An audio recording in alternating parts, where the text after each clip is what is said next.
things that affect the US usually affect Canada 1 to 2 years earlier, if not more than that.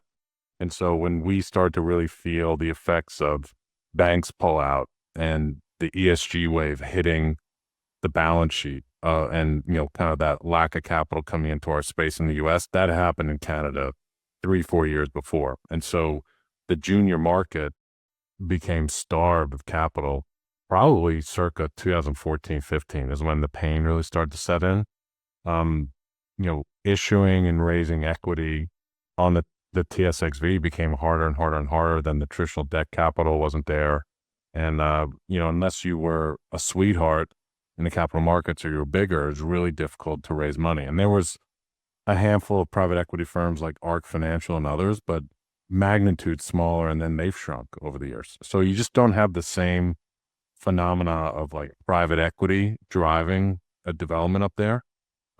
There's also that at the end of the pipe, and so there's discounts on the midstream side. And so whenever we're getting pinched, guess what? Our friends on the other side of the border are getting pinched really, really bad.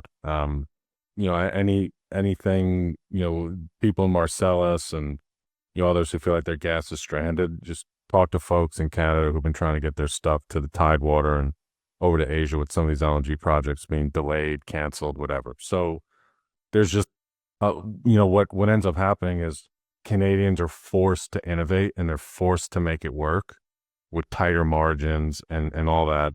And so I think you see a lot of very savvy technical teams, a lot of technology innovation coming out of Canada.